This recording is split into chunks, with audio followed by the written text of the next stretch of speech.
Olá, pessoal, eu sou a professora Maria Sandra e nesse vídeo eu vou falar um pouquinho a respeito da sociedade, principalmente sociedade e economia do continente europeu, tá? E como ninguém é de ferro, enquanto vocês assistem essa aula, que foi gravada especificamente para os meus alunos de 9º ano, aliás, eles estavam comigo na hora que eu dei essa aula através do Google Meet. Ela serve também para todos aqueles que queiram ter uma noção geral do conteúdo, serve para aluno de qualquer escola que esteja estudando esses temas aí, tá? E como ninguém é de ferro, enquanto eu vou falando, vou mandar uma trilha sonora aí de uma banda europeia maravilhosa que existiu e são os Beatles. Ok?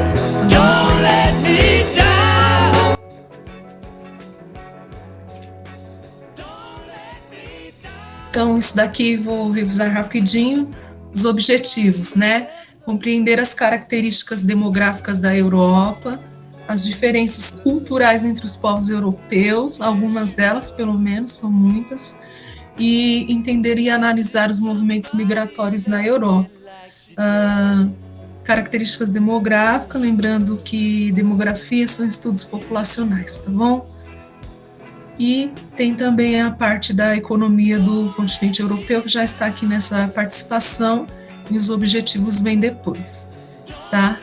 Então, vou fazer uma abertura, já aproveitando para revisar algumas informações gerais da Europa, porque a gente tem prova em breve, tá? Além da de hoje, tem a externa. Então, aqui o mapa político da Europa, sempre que a gente vai fazer um estudo sobre um continente, é bom ter ali em mãos, ou de maneira a acessar rapidamente, um mapa político para poder fazer as comparações, localizar aí os territórios dos países.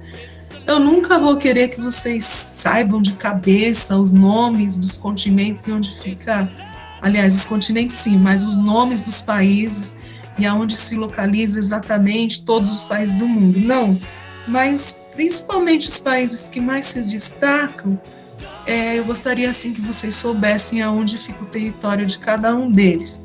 Então, Portugal, Espanha, França, Reino Unido.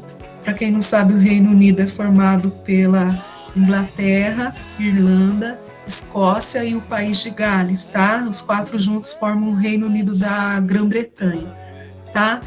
Então, os principais, pelo menos, eu gostaria que vocês soubessem sim, então, de vez em quando, revisite o mapa político dos continentes. Dados geográficos gerais, ela possui uma área de 10 milhões de quilômetros quadrados aproximadamente, é um pouco maior do que o Brasil só, né, gente? O Brasil é um país realmente de dimensões continentais, tá? E possui uma população de cerca de 743 milhões de habitantes. Possui em torno de 50 países, tá? O continente europeu, não parece que é para tanto, né? E como o maior país é a Rússia, só relembrando isso, que ela tem uma parte na Europa e uma parte na Ásia. Europa e Ásia juntos formam a Eurásia. E o menor país é o Vaticano. Mas a Rússia aqui é o maior país da Europa sem precisar da parte dela asiática. Só com um pedaço da Rússia da Europa aqui, ela já seria o maior país do continente de toda forma. O menor país, o Vaticano, e a densidade demográfica, que é o mesmo que a população relativa, ou seja, quantidade de habitantes por quilômetro quadrado, fica em torno de 79,2 habitantes por quilômetro quadrado. A população da Europa se localiza, a maioria, nas áreas urbanas, que são bem densamente povoadas. As rurais, como em todo lugar, nem tão povoadas assim, mas a grande maioria da população lá é urbana. Área do continente aí, com habitação permanente, portanto, não está aqui a Antártida, né? Em proporção de tamanho. Então, a Europa é um continente dos menores, né? Então, a Ásia é o maior de todos, depois vem a América, a África, aí a Europa e só depois a Oceania. Ela é um pouco maior do que a Oceania. A Oceania tem mais ou menos o tamanho do Brasil, tá? Só para vocês terem uma noção do tamanho dos continentes. Então, a América é gigantesca, ó, vem logo depois da Ásia. Então, vamos lá. A economia do continente europeu. Oi?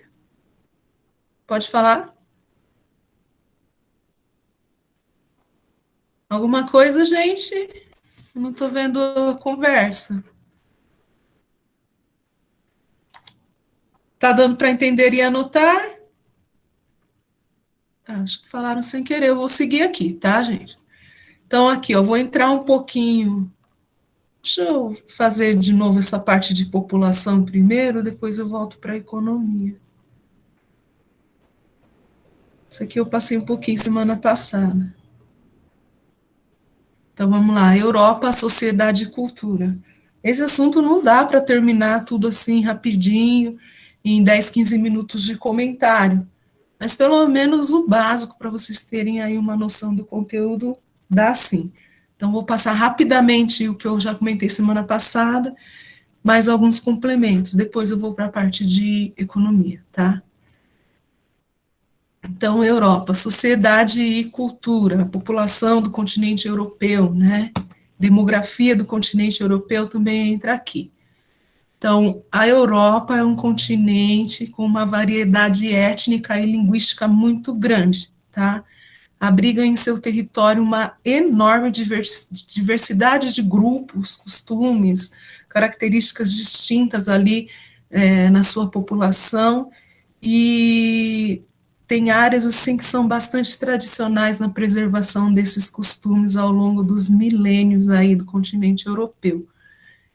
Muitas desses povos e populações convivem de maneira pacífica ali nos seus territórios, mas muitos outros não se dão bem e não convivem de maneira muito pacífica, não. Existem conflitos étnicos e que causam, inclusive, muitas mortes ainda em pleno século XXI, porque os povos não se entendem no continente europeu.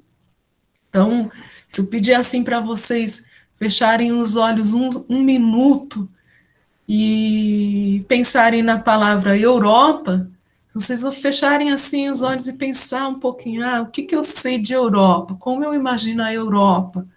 Provavelmente vocês vão responder para mim que só pensar em coisas maravilhosas, como a cidade de Paris, os canais de Veneza, né, a ponte de Londres,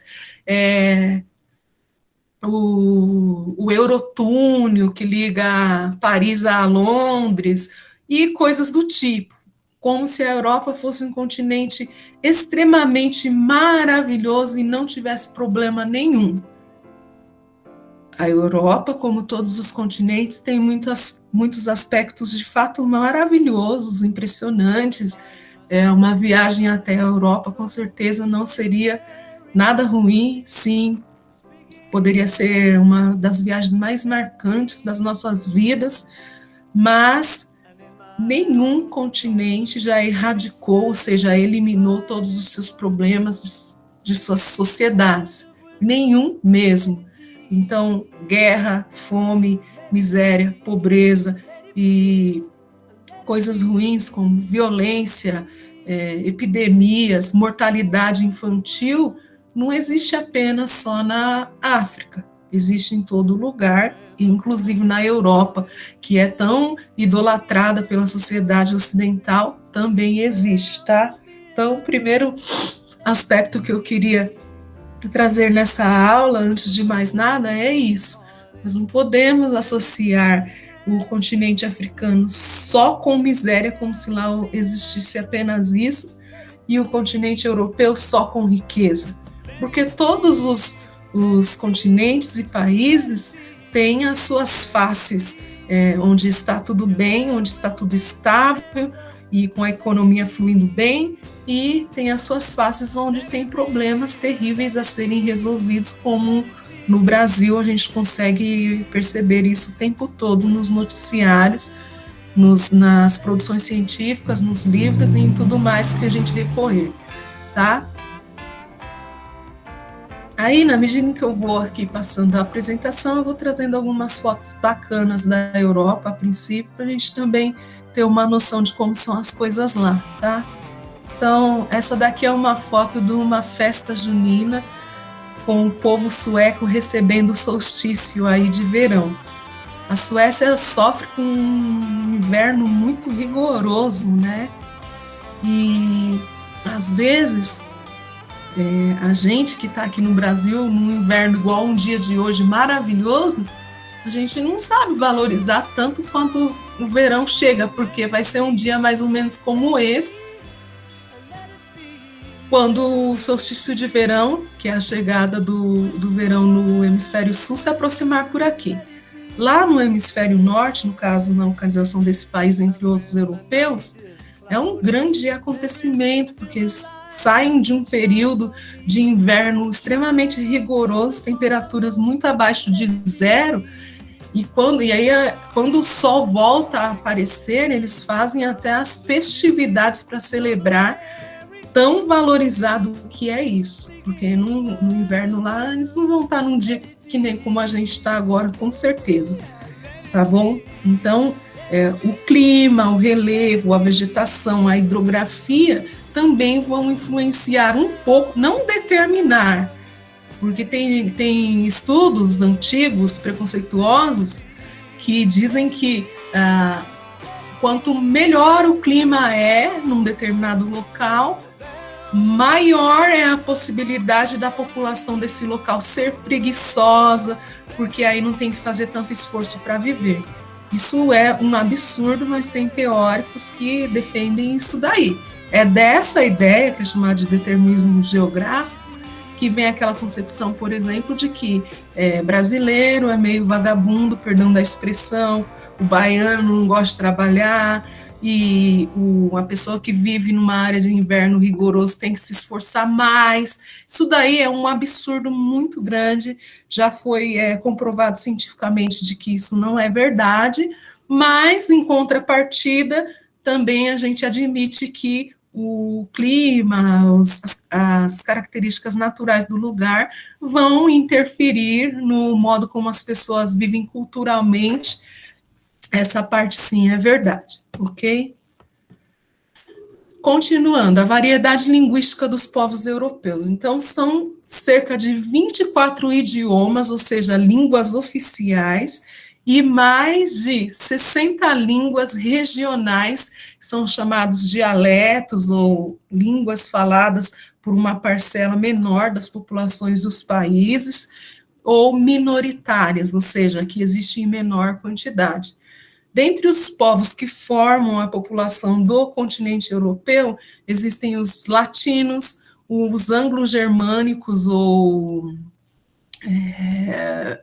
Fugiu a palavra.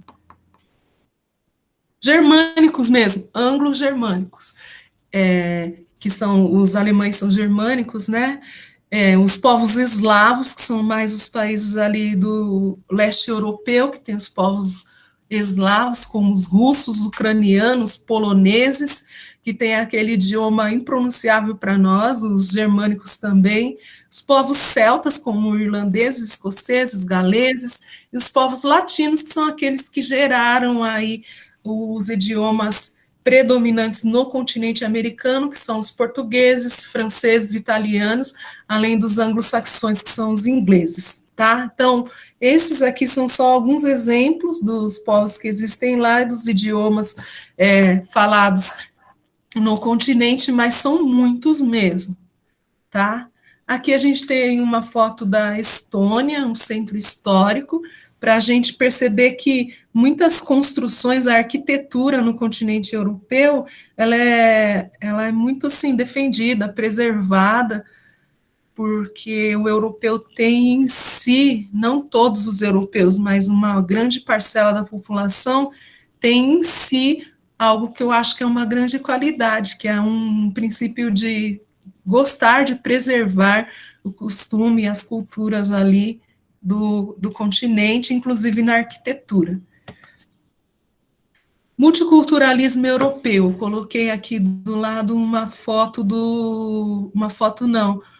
obra do Van Gogh, né? Que é a Caravana Cigana, o nome dessa obra, super famosa. O Van Gogh, vocês já devem ter estudado em arte, ele tem os traços não muito firmes, não muito evidentes assim na obra dele. É impressionismo que a gente chama. E ele retratou nessa obra uma caravana cigana. E aí, aqui, um comentário rápido. Então, eu acabei de comentar essa questão da identidade, né, que gosta-se de preservar os costumes, tradições milenares, elas contrastam com os avanços tecnológicos no continente, então, o que é arcaico, antigo, às vezes está lado a lado do que é contemporâneo, moderno, e forma uma paisagem muito bonita isso, tá? Ah, e a Europa ali, né, muitos países são considerados o berço da cultura ocidental, que se estendeu por boa parte, por quase todo o continente americano também, entre outros locais do mundo. Eu vou falar um pouco mais disso, que é importante, tá? E a variedade desses povos vai trazer ali, proporcionar, por um lado, o multiculturalismo, que é super bacana e que é muito forte também no Brasil, mas por outros conflitos étnicos que eu já comentei. Aí no continente também tem algumas minorias étnicas, como os bascos, os catalães, os ciganos, que eu trouxe aqui na imagem uma representação deles, os lapões, entre outros. Tem uma aula nossa que a gente vai ter que fazer ainda, que o título dela vai ser Os Conflitos Étnicos e Separatistas nos Continentes, aí não só a Europa, em vários continentes, tá? Aí eu comento melhor sobre isso. Aqui uma foto dos povos ciganos, eles são super alegres, os costumes deles são muito assim diferentes dos nossos, tá? São muito mais do que os ciganos que a gente vê por aqui, por Barueri, comunidades milenares mesmo, e que não são bem vistas na Europa pela maioria das populações, passam por muitas situações de racismo, tá? Então, aqui a cultura greco-romana eu mencionei na semana passada, vou falar rapidamente hoje de novo. Então, a cultura greco-romana, ela é baseada ali em princípios, valores e nos conhecimentos que vieram lá da Grécia Antiga e da época do Império Romano na Antiguidade e foram se desenvolvendo ao longo da história. Depois, na Idade Média, ficaram bem por baixo, principalmente cultura grega, e depois voltou com força no renascimento cultural, tá? Mas são esses princípios dos filósofos da antiguidade que aparecem como os pilares e a base do mundo ocidental em que a gente vive hoje, porque o Brasil é considerado também um país de cultura ocidental, como colônia da Europa, que foi no século XVI, tá? E os que se seguiram. A filosofia, então, lá do Sócrates, do Platão, do Aristóteles, as ideias que eles trouxeram precocemente naquela época, onde não era nem, às vezes o pensamento era mais avançado do que alguns pensamentos retrógrados de hoje, então influenciou na construção desse pensamento ocidental, tá? Então a gente herdou aqui da cultura grega, por exemplo, a concepção do universo racional e a noção de democracia. Os princípios de democracia, eles são gregos. Então, lá na época dos impérios, o tipo de governo era uma democracia muito diferente do que se tem hoje na prática, mas o conceito de democracia ele tem origem na Grécia Antiga.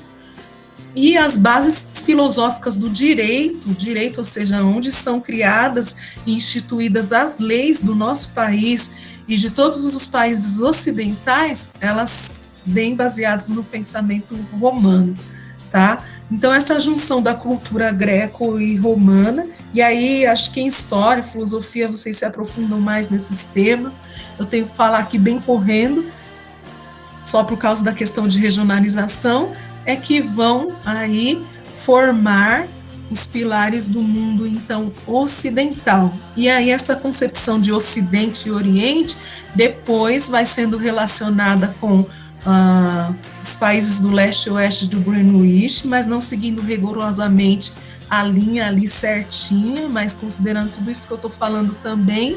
E depois a divisão do mundo em leste-oeste, no conflito leste-oeste, e a bipolarização do mundo na época da Guerra Fria vai ainda influenciar mais ainda nessa divisão e na concepção de ocidental e oriental.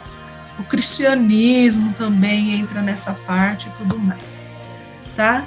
Nessa foto trago a imagem do mercado de Natal da Alemanha, muito bonita, e aí eu escolhi ela por causa das construções aqui, ó.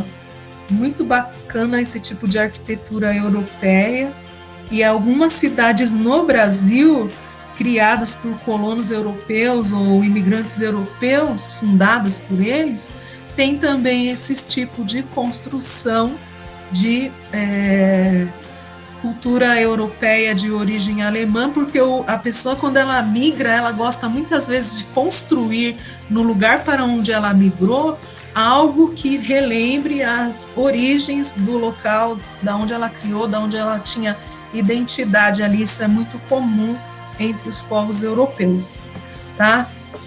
E aqui, só para relembrar, a gente estudou esse ano a bipolaridade mundial e a Guerra Fria, e aí a gente falou um pouco dessa questão de Europa Ocidental e Oriental.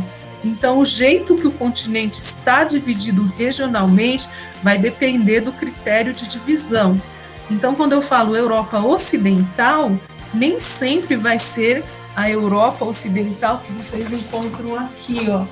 Tem aqui, Europa Ocidental. Os países da Ocidental, um roxinho aqui no livro, não vão bater com essa Europa Ocidental aqui, porque ela está considerando o contexto da Guerra Fria e o mundo que ficou conhecido como ocidental, dentro da Europa, após esse contexto de Guerra Fria, países com orientação mais capitalista no bloco e sob influência mais de Estados Unidos. Já os países do leste europeu são aqueles países mais ligados à Rússia. Atualmente, todos os países do leste europeu, da Europa Oriental, são capitalistas também, né? Mas mesmo assim, ainda existem heranças do conflito indireto que foi a Guerra Fria, tá? E tanto do ponto de vista econômico, quanto cultural, quanto social, vai continuar existindo diferenças entre esses territórios. Na época da Guerra Fria, aqui, inclusive, foi feita pela União Soviética uma barreira militar que ficou conhecida como a Cortina de Ferro, que tinha como objetivo defender a expansão do mundo defender o mundo oriental contra a expansão do mundo capitalista, tá? Aí tudo isso aí, o muro de Berlim ali marcava, era o símbolo, né, da Guerra Fria, que separava Oriente e Ocidente, era um símbolo dessa separação. Ele caiu, a Guerra Fria terminou, mas aí continuou se considerando as regionalizações com algumas de suas raízes no período da Guerra Fria também. Então já tinha aquele negócio de base na cultura greco-romana. Aí veio a Guerra Fria, ainda aprofundou essa concepção do mundo oriental e ocidental dentro da Europa e suas respectivas áreas de abrangência, tá? Aqui uma foto do Carnaval de Veneza, que eu comentei semana passada, muito famoso, turistas do mundo todo viajam até lá para curtir esse momento. É um pouco diferente do Carnaval brasileiro, mas tem o mesmo princípio de festividades ali, de comemoração pelas ruas de fantasia e tudo mais, e é muito antigo, originou-se no século XI, o tradicional Carnaval de Veneza, e eles vêm mantendo o costume até hoje, tá? Aqui tem as regiões da Europa. Eu tirei isso daqui, espera um pouquinho, gente, porque vai cair essa questão na provinha. Deixa eu só dar um voltar aqui. Vocês estão comigo? Deixa eu aproveitar e ver. Tá dando para anotar? Sim. Quero você tirando 20 pontos na provinha já já, hein? Eu saio gravando, professora, para tentar fazer depois. Deixa eu tirar aqui, porque... Ó, dica da provinha. Vamos lá. Acho que depois eu nem usei esse, mas eu ia dar um print. Agora aqui a gente relembra as regiões geográficas da Europa que foram criadas pela ONU. É que nem a África. A África a gente tem África, desculpa. A gente tem uma divisão do continente africano em duas partes, que é o norte da África e a África subsaariana. Os países do norte são aqueles mais próximos do mar Mediterrâneo, esses aqui, da África, né? E os da subsaariana são os países ao sul do deserto do Saara. E essa divisão, ela acirrava mais ainda, ela existe ainda, mas ela acirrava mais ainda aquela questão da segregação racial da África, porque ficava como se o norte fosse a África branca, superior, e a subsaariana, a África negra, inferior. Então, a ONU propôs novas regiões geográficas do continente africano.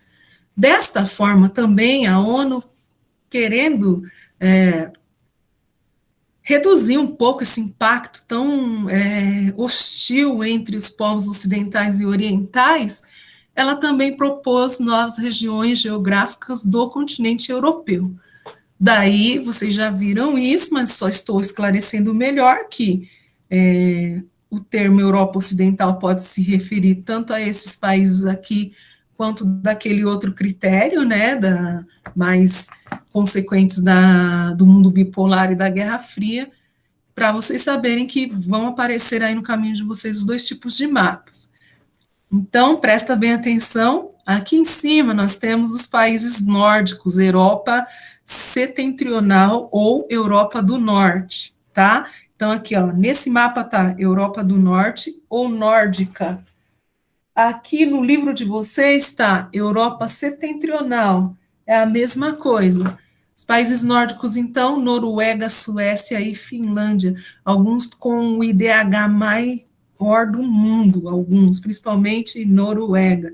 Finlândia caiu um pouquinho. Os países da Europa Oriental, ou do Leste, né, também vai vir no livro um capítulo inteiro sobre a CEI, que eu não sei se eu vou ter tempo de ensinar, porque eu ainda estou devendo metade do mundo, né, Oceania e Ásia. Mas a CEI são os países do leste europeu, são esses aqui, mais próximos da Rússia. E aí, se cair em alguma questão de prova isso daqui, você vai simplesmente lembrar da Rosa dos Ventos. Seu leste na Rosa dos Ventos é sempre a sua direita, leste, oeste. Vai lembrar que o leste é o oriente, que o oeste é o ocidente, né? Vai lembrar da Guerra Fria, que os daqui, ó, mais perto da Rússia, eram mais socialistas, os do lado de cá mais capitalistas, porque aliados aos Estados Unidos da América. E assim você vai conseguindo se nortear. Aqui também tem que estar na ponta da língua, que esse marzinho que separa a África da Europa é o mar Mediterrâneo. Então, Europa Mediterrânea ou Europa Meridional ou ainda Europa do Sul. São tudo termos similares, tá? Então, para cima norte, para baixo sul ou Europa Mediterrânea, tá? Aqui ele fala Europa do Sul ou Mediterrânea. Aqui, mais para o meio, Europa centro-ocidental, porque estão mais para o oeste e tem os países do meio também, tá? E é isso. Então, norte, sul ou Mediterrânea, norte ou setentrional ou nórdica, países do leste europeu. E aí o termo SEI, ele também vai ter uns outros significados que depois eu passo para vocês, tá? E assim vocês vão conseguir se nortear. Eu tenho assim praticamente certeza que esse mapa deve cair na avaliação externa, né? Eu não posso garantir certeza absoluta, porque não sou eu quem vai elaborar a prova, mas se fosse ele cairia. Aqui mais uma fotinho, Berlim, na Alemanha. Então, no continente europeu, o arcaico convive com o moderno. Essa cidade tem construções antigas, mas também tem um aspecto muito de inovação, de era contemporânea também, a cidade de Berlim, na Alemanha. Lembrando que a Alemanha é o país que mais se destaca atualmente no continente europeu do ponto de vista econômico, mais ainda do que a Inglaterra, que sempre dominou ali o continente e que já foi, na época da Revolução Industrial, o país com a hegemonia mundial, ou seja, nenhum país na época da Revolução Industrial era tão poderoso quanto a Inglaterra, mas a Alemanha parece que está um pouco mais poderosa hoje em dia. Então, ao mesmo tempo que você tem uma paisagem dessa no continente, você tem um castelo medieval, e vários castelos medievais que são pontos turísticos, cobiçados por turistas do mundo todo, como esse daqui também na Alemanha, tá? Aliás, o castelo medieval é lindo demais, né, gente? Vamos admitir que eu acho incríveis, sensacionais. Aqui em Londres, na Inglaterra, com um aspecto super moderno, é a cidade assim considerada mais moderna do continente, por alguns, né? Não vai ser consenso entre todos. E agora quero falar um pouquinho dos imigrantes europeus. Querem aí um instante para anotar? Tá muito rápido? Tá tudo bem? Gente, fala comigo que eu tô achando que estão dormindo. Por isso que eu botei para gravar. Deixa eu pintar aqui a tela que eu anoto depois. Tá, mas estão conseguindo. Pelo menos um pouco estão conseguindo, né? Vocês estão aí? Eu tô gravando, professor, aí depois eu vejo de novo e faço. Tá. Faço melhor, né, no caso. Tá.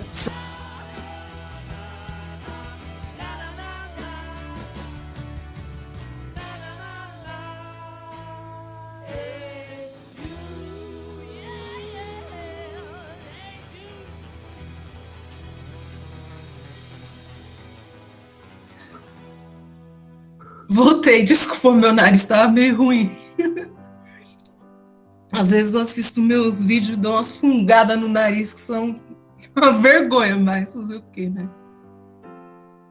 Deixa eu ver, a Rafaela pediu um instante, né? Vamos lá. 30 segundos.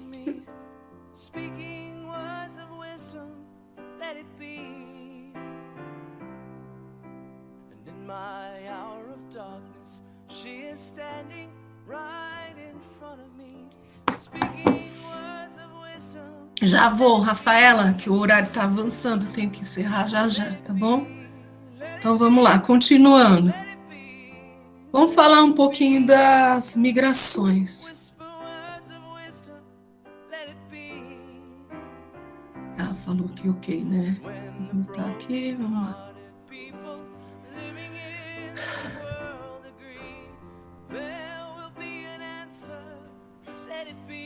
Tô quase acabando, quase, aguentem.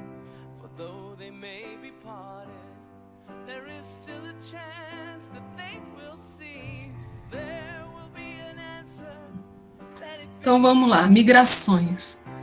Os povos europeus, como vocês sabem, né, em várias épocas da história do continente, saíram ali dos seus reinos ou dos seus países e se espalharam por diversos países do mundo, ou reinos do mundo, e foram se estabelecendo em outros locais, e foi por muitas razões, dependendo da época. Então, as razões para que uma pessoa migre, e migração significa mudança de um território para outro de modo geral, não importando se a pessoa está mudando dentro do próprio país, mudando para outro país, ou retornando para o país de onde ela vivia, ou ainda mudando de estado para outro estado e assim por diante. Se ela se deslocou, a gente chama de migrante, é uma pessoa que migrou, tá?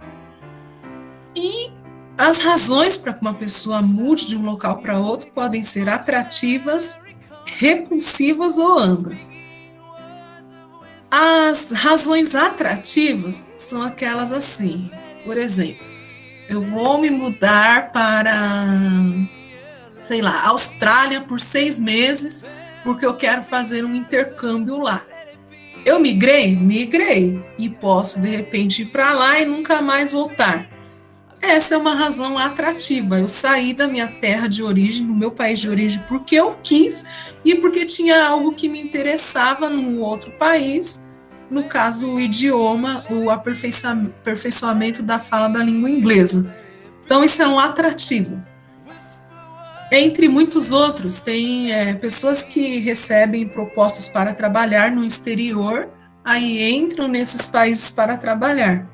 Tem pessoas que recebem propostas ilegais para trabalhar no exterior e elas vão assim também, arriscando suas vidas e vivendo como se fossem criminosos, e de certa forma são, em alguma medida, porque são imigrantes ilegais e vivem ali fugindo da polícia da imigração nesses continentes. Acontecem também, mas ela também foi atraída por um emprego lá. E existem os fatores repulsivos, que são aqueles que obrigam a pessoa a sair do lugar onde ela vive, de onde ela não queria sair, porque ela tem que fugir de determinada situação. Como, por exemplo, uma situação de guerra.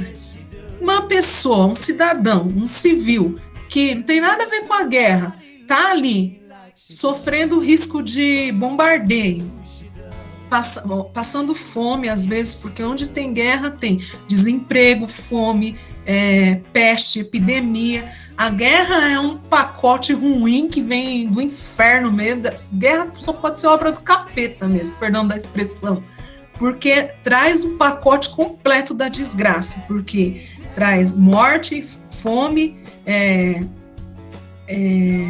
assassinato, violência, destruição de moradias. Uma pessoa não tem como ir para a escola, não tem como manter uma rotina. Então é algo muito ruim mesmo. Eu, particularmente, não consigo entender por que os países preferem partir para a guerra ao invés de resolver as coisas por meio da diplomacia e do diálogo. Para mim, nada justifica isso.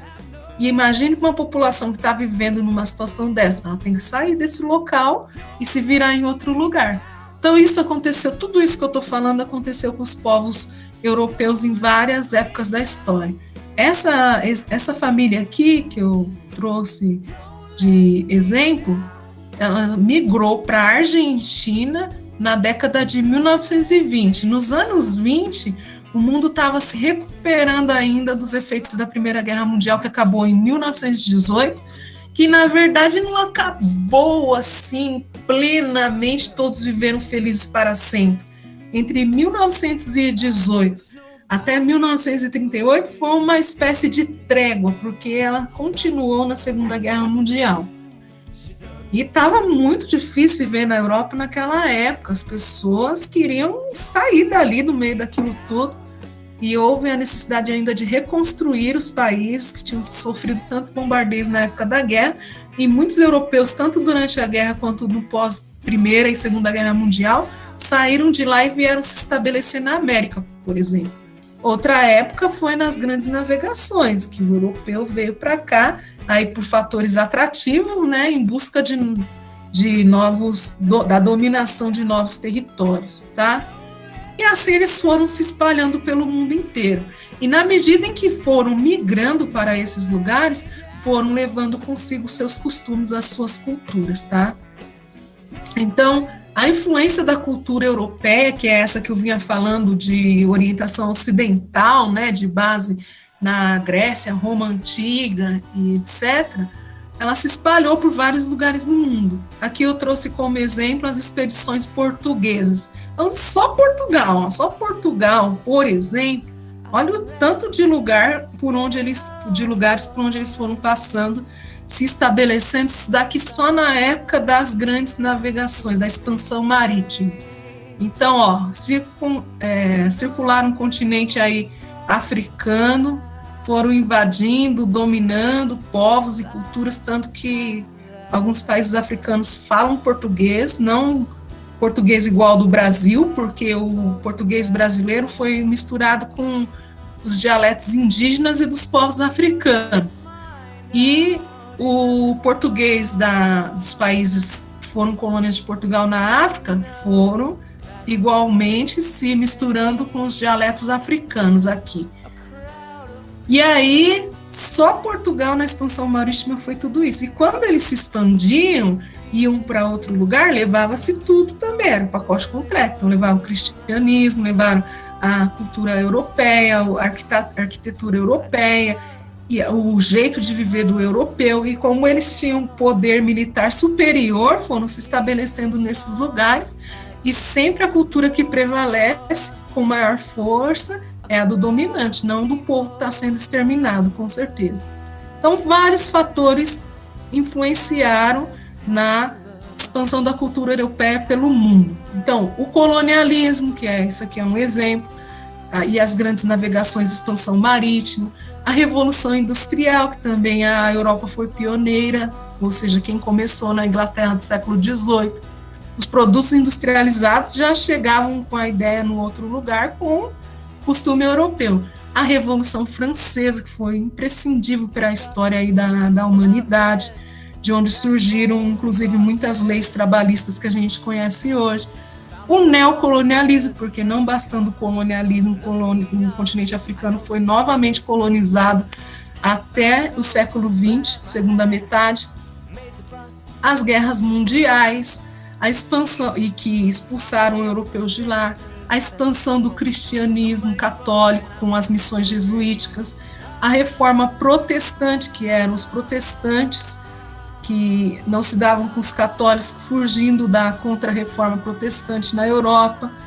Estados Unidos, por exemplo, foi colonizado por muitos protestantes, e o renascimento cultural, comercial e etc. Então, assim, a Europa foi espalhando a hegemonia de sua cultura por várias regiões do mundo, tá? Isso aqui é uma alegoria inglesa, né? Uma obra, como essa aqui, ó, Civilization, né? Civilização.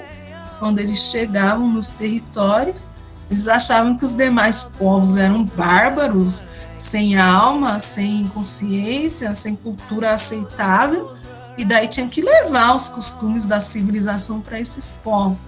Essa era a mentalidade da época e que permanece em algumas pessoas até hoje, esse tipo de mentalidade, né? Então, acredito que a opinião dos africanos não batia com essa daqui, não. Mas eu trouxe para reflexão, tá? Tô quase acabando, gente, aguenta aí.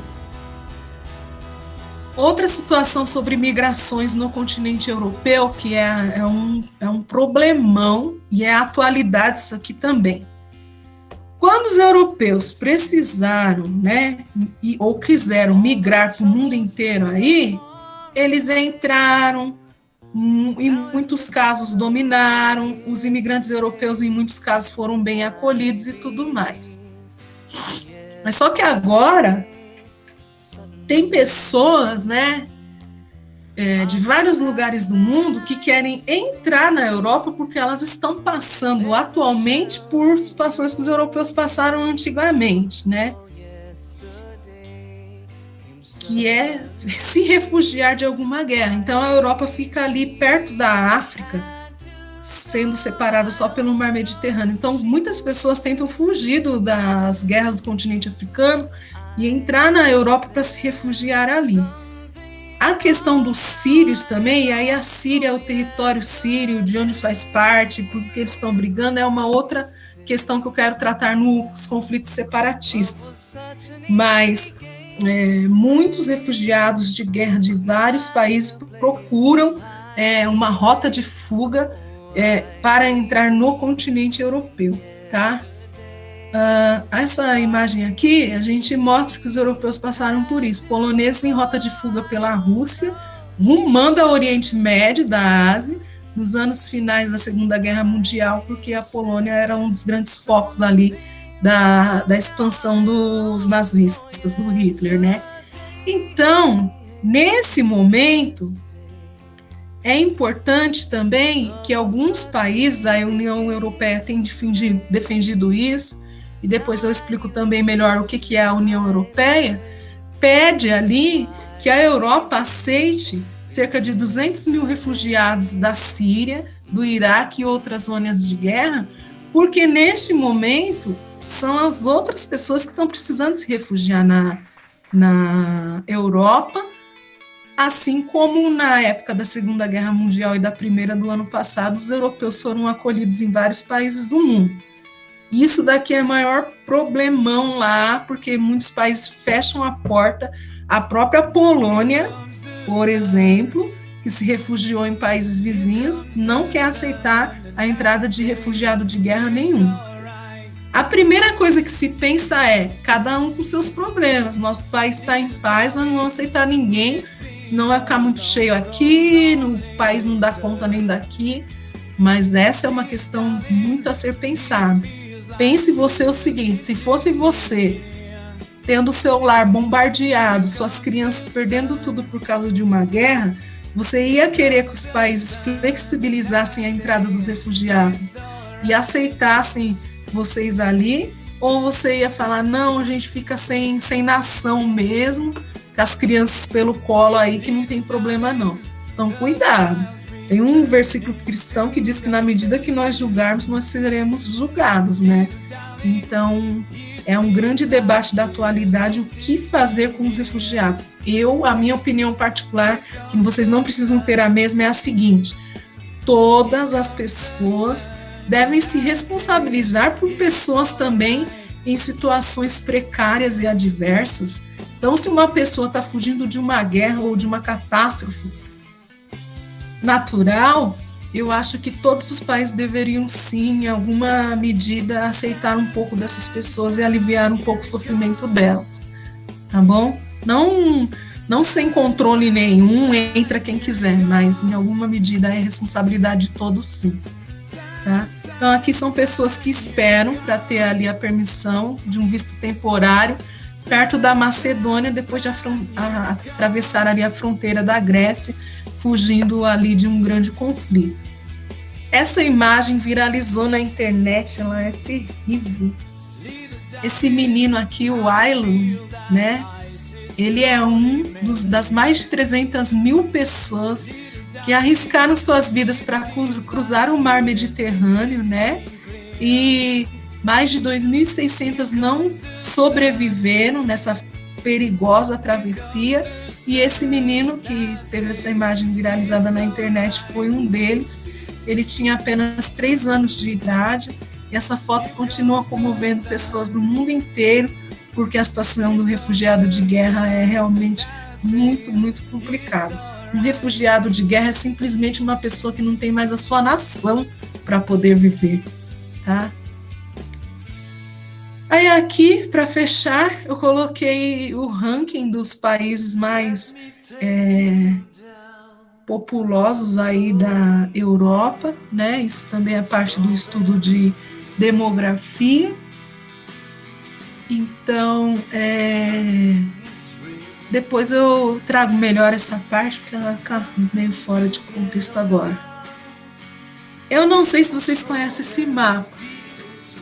O nome desse mapa é a divisão Norte e Sul. É um tipo de regionalização que surgiu após a Guerra Fria. Na Guerra Fria era a divisão leste-oeste, mundo capitalista e socialista.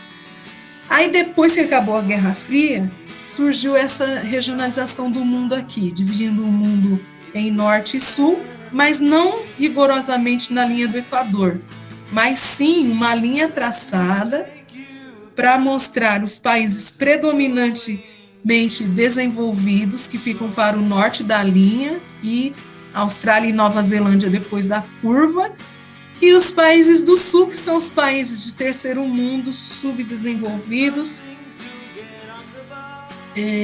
onde o Brasil faz parte deles também. Então, fica a África para baixo da linha, Oriente Médio, Sudeste Asiático,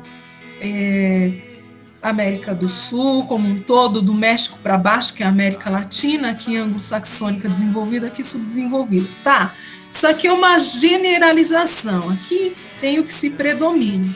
Mas a pergunta que eu faço é a seguinte: será que para cima dessa linha aqui do mundo, e na Austrália, na Nova Zelândia, na Oceania, não existe pobres?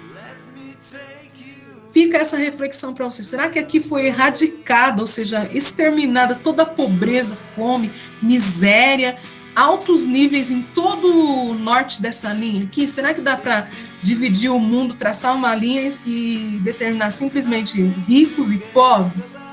Vamos pensar nisso, mas isso é a explicação do que significa esse mapa, tá?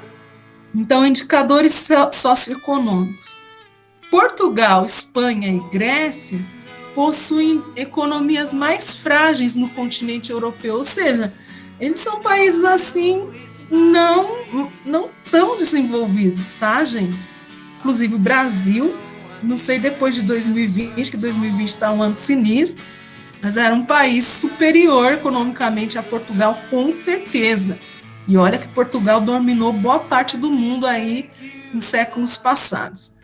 Já Noruega, Dinamarca e Suécia não têm economias que se destacam tanto, mas eles arrasam em IDH, que é o Índice de Desenvolvimento Humano. Aí eu trouxe uma explicação aqui rápida, vamos lá. IDH, Índice de Desenvolvimento Humano, é uma forma de comparar ou mensurar a qualidade de vida das pessoas nos países do mundo. São considerados principalmente 3 dados: longevidade, que é expectativa de vida ao nascer, ou seja, nesse país, um determinado país, a expectativa de vida ao nascer da população em média é de quantos anos? 75, mais ou menos, no Brasil. Tem países que chegam a quase 90 anos de expectativa de vida e assim por diante. Esse é um dos indicadores do IDH. A renda familiar tem que ser uma renda que dá para viver e não viver na miséria. E vários níveis de educação. Esses são os principais indicadores que vão gerar o IDH. Isso, mais isso, mais isso, vai dar uma média, que é o IDH. O IDH ele vai de 0 a 1, e quanto mais próximo for de um resultado, mais desenvolvido é o país. Quanto mais próximo de 0, menos desenvolvido. Então, aqui, ó, de 0 a 555 é baixo IDH. De 556 a 699 é médio desenvolvimento. De 700 a 799 é alto, e os acima de 800 são os que têm o IDH muito alto, tá? Então, baixo e alto. Isso tudo aqui tem que estar fluindo muito bem, entre outros indicadores, para o país ser considerado de bom desenvolvimento. Inclusive, para conseguir uns empréstimos dos órgãos internacionais, o país tem que provar que o IDH é bom. Então, por isso que muitas vezes o governo facilita a aprovação dos alunos, porque queima o filme, digamos, perante o cenário internacional, a altos índices de reprovação de analfabetismo, por exemplo. Mas você não seja trouxa, não caia nessa, faça sua parte, estude direito, porque mais tarde, independente se você foi empurrado ou não, você vai precisar de certos conhecimentos para alcançar a estabilidade na renda familiar. Cuidado que a conta vem depois. Aí o que eu coloquei uma charge, né? Noruega, Austrália, Nova Zelândia, e o Brasil está aqui embaixo. A colocação do Brasil é 73 no IDH e mudou um pouquinho. Índices mais recentes, dados de 2019. Então, quem estourou no IDH foi a Noruega, 953, Suíça, Austrália está muito bem, Irlanda e Alemanha, tudo acima de 900.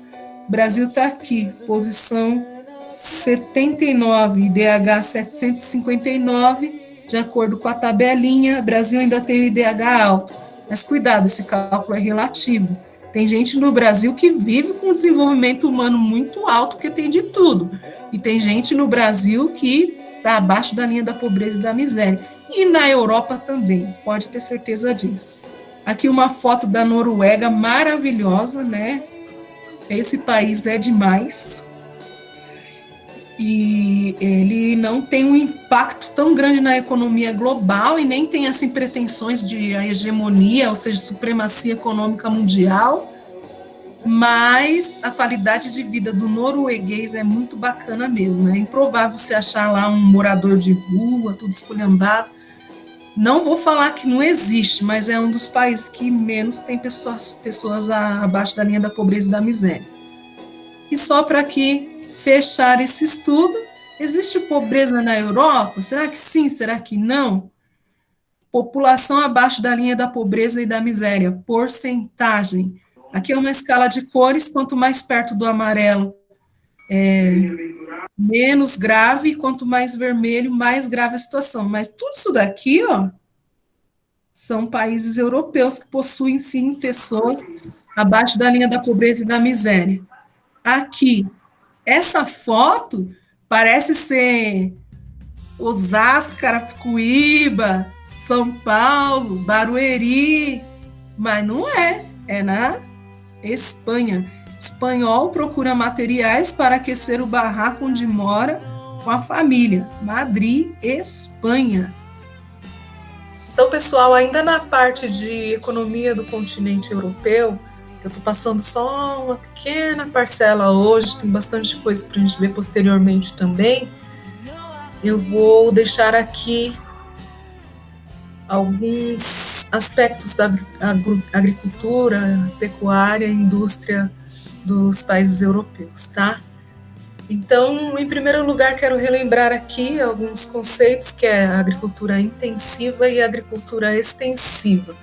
E a mesma explicação que eu vou dar de intensiva e extensiva para a agricultura serve para a pecuária também, portanto, para a agropecuária de um modo geral.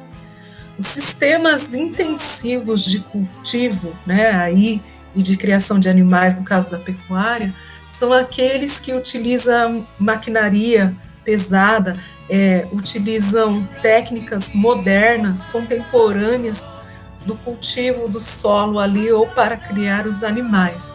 Então, aquelas que são mais bem dotadas de tecnologia, as grandes lavouras latifundiárias, sistemas de plantation, né, que têm intenção de produzir em grande quantidade para exportação, os grandes fazendeiros aí, quando têm condições, eles fazem a opção de modernizar as técnicas de cultivo, ou então da agricultura e da pecuária, e esses sistemas são chamados de intensivos, tá? Já quando a gente fala na prática da agricultura extensiva, são aquelas agriculturas mais com objetivo de agricultura familiar, onde as técnicas são mais rudimentares, onde já se fazia há milênios atrás, né, que era abrir ali a terra, plantar, arar com as próprias mãos e depois colher, inclusive, com as próprias mãos ou máquinas simples. Então, na Europa tem esses dois tipos, mas o grande predomínio lá é de uma agricultura muito produtiva, amplamente mecanizada e com forte desenvolvimento técnico, tá? A produção também agrícola de cada país vai depender ali das condições climáticas do continente, porque a Europa tem climas mais amenos, como o Mediterrâneo, ali nos países que ficam mais ao sul do continente, mas também tem países que enfrentam invernos, como já mencionei, rigorosos na parte mais ao norte. Então, os países do sul, eles se especializaram mais no cultivo das hortaliças, tá? Faltando um S ali no meu país, mas perdoa ali, tá? E frutas e hortaliças, já os do norte, né? Mas no cultivo de cereais e leite, ao longo da história, foram se especializando dessa forma, porque, embora o clima não seja o único fator necessário para uma boa colheita, ele é imprescindível, tá bom? É um dos que não dá para abrir mão, e cada fazendeiro tem que adaptar ali aquilo que ele vai produzir de acordo com as condições de clima, entre outros fatores naturais que se tem na região, tá? Alguns ainda, produtores agrícolas, né, alguns não muitos, são subsidiados pela União Europeia. A União Europeia, em linhas gerais, é um grande bloco econômico de países europeus que tem como objetivo principal fortalecer economicamente os países do bloco, mas que também já se amplia ali suas ações para outras áreas, tá? Como, por exemplo, o grande fluxo de pessoas entre os países do bloco. Aqui sobre a pecuária, né? Queria trazer também um comentário sobre isso. tem muita pecuária bovina e suína lá, que predominam no norte. A prática da pecuária também é mais intensiva, como mostra aqui na foto. Primeira sala de ordenhar vacas robotizada chegou ali na Espanha, não faz tanto tempo. Essa reportagem foi de 26 de abril de 2019. E essa máquina, né, essa sala, consegue ordenhar cerca de 1.200 vacas por dia, cerca de 1.200 vacas 3 vezes por dia. Então, a produção do leite nesse esquema é, assim, absurdamente maior do que uma pecuária onde a prática é mais simples, que é ali a que se pratica em algumas fazendas mais antigas, tradicionais, e que tem como objetivo principal a agricultura familiar mesmo, não a grande exportação desses produtos. Apesar disso, também a Europa recebe muitos produtos da pecuária e da agricultura do exterior também. O Brasil exporta produtos para lá também, tá? Então, aqui o foco da agricultura e da pecuária da Europa é atender a demanda interna, ou seja, a necessidade dos produtos dos próprios europeus ali, tá? E eles modernizam bastante para poder produzir bastante ali, tanto na agricultura quanto na pecuária, tá bom? Aqui dá até um pouco de dó, né, gente, dos animais, porque é meio cruel isso com os bichinhos, mas a gente seria hipócrita também se dissesse que não gosta de leite ou não gosta de uma carne, de um churrasco. Então também não dá para ficar falando muito, a não ser os veganos, né? O vegano não aguenta nem ver uma imagem dessa, piorou aceitar, tá? E tem também ainda a questão da pesca na Europa. O continente é recortado ali por várias penínsulas, né? Então não tem um litoral uniforme, mas ele é todo recortado pelas penínsulas, que são aquelas grandes porções de terras continentais que se expandem na direção do oceano, e alguns países como a Itália, por exemplo, são em si uma península, tá? Então ali tem amplas áreas de litoral, e onde tem muito litoral, a pesca é importante. Na Europa também é assim. A questão da pesca enfrentou recentemente problemas graves, né, com a questão da Covid-19, e aí eu trouxe aqui essa imagem que diz: a frota inglesa está no porto. Essa imagem foi postada pelo The Guardian, mostrando a crise da Covid-19, que afetava economicamente os pesqueiros aí ingleses, entre outros do continente europeu, porque a prioridade foi manter as pessoas aí isoladas e com saúde. Teve que parar em determinado momento, mas bem consequências, não teve como, tá? Na questão da pesca, a Rússia, a Noruega, a Islândia, Portugal e Espanha se destacam como grandes extrativistas aí, tá? Sobre a indústria, só uma pequena parte por agora. A Europa carrega aí o status de ser o continente pioneiro, né? O pioneirismo do desenvolvimento industrial é europeu. Porque vocês sabem que no século XVIII a Revolução Industrial começou na Inglaterra com a invenção da máquina a vapor. A segunda Revolução Industrial também se deu ali na Inglaterra. Tudo isso foi se expandindo para os demais países. Hoje até os países americanos já são industrializados também, mas países como o Brasil tiveram um processo de industrialização mais tardia, já no século XX, e a Inglaterra já estava com a criação das máquinas e o aperfeiçoamento delas desde o século XVIII, tá? Então, a Europa costuma se manter aí em destaque no setor de produção industrial mundial.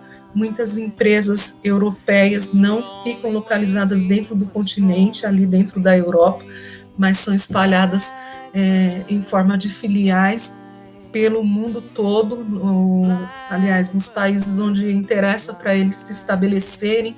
São eles os países que têm mão de obra abundante, como o Brasil, ricos em recursos naturais, porque daí já dá para extrair a matéria-prima daqui para fabricar os produtos, e que tem também um vasto mercado consumidor, porque além de ser produzido e fabricado aqui, o produto já começa a ser comercializado aqui também, tá? E procura-se também, para implantar essas filiais, países em que a mão de obra é mais barata do que propriamente dentro do continente europeu. Tá? Então, essas empresas são capitalistas, extremamente capitalistas, o objetivo é lucrar, e elas vão se espalhar pelo mundo estrategicamente com o objetivo de aumentar mais ainda os seus lucros, tá? Por um lado, acaba sendo bom, porque gera emprego nos países mais pobres, mas elas não chegam a se estabelecer em países que vivem com muitas pessoas abaixo da linha da pobreza e da miséria, porque o pré-requisito necessário para a indústria funcionar bem, um deles, né, é que o país seja bom em termos de infraestrutura. Então, tem que ter estradas razoáveis, tem que ter transporte para o trabalhador ir trabalhar, tem que ter moradia ali, né, mais ou menos próxima da indústria, e tem que ter, principalmente, formas de escoar a mercadoria para os grandes mercados onde essas empresas querem enviar seus produtos quando o produto já está pronto. Então, os países como o Brasil, que tem uma infraestrutura adequada em alguns dos seus territórios, são, assim, grandes atrativos para essas empresas se instalarem. E o governo, muitas vezes,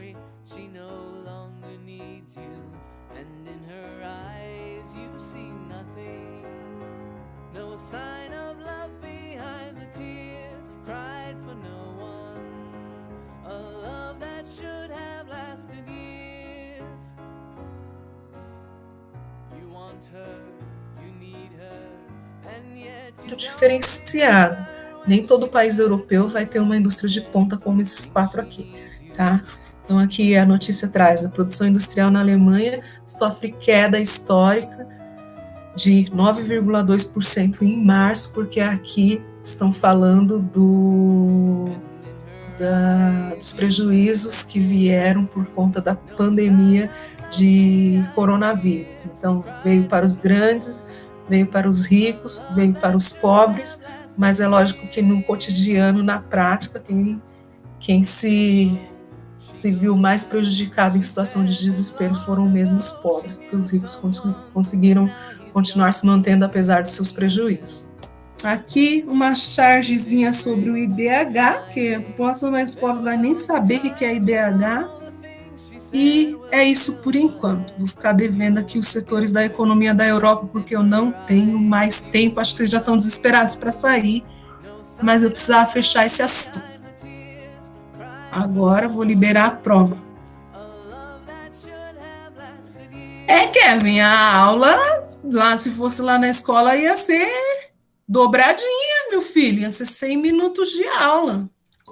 Aqui a gente corre pra caramba para poder tentar suprir o que vocês teriam na escola, né? Enfim, terminei a parte de hoje. Segue o formulário de avaliação.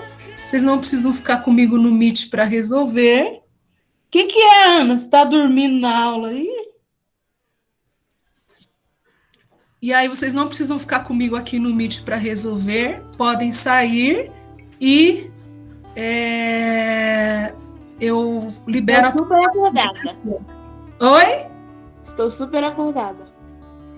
E quem está falando aí? Que a aula está produtiva ou é ironia? Não, muito produtiva. Você falou super bem, explicou super bem, mas não se dá fome. Desde as 9. Desculpa, gente. Eu sei que vocês têm outras aulas. Eu não gosto de me estender tanto assim, mas eu precisei, tá bom? Professor, agora eu vou resumir tudo em um livro, tá? Para entregar lá. Entrega e eu libero para vocês. Façam suas partes. Tá Não, bom? mas tem que dar um 10, professora, porque o texto que eu vou fazer é um texto. Tá bom.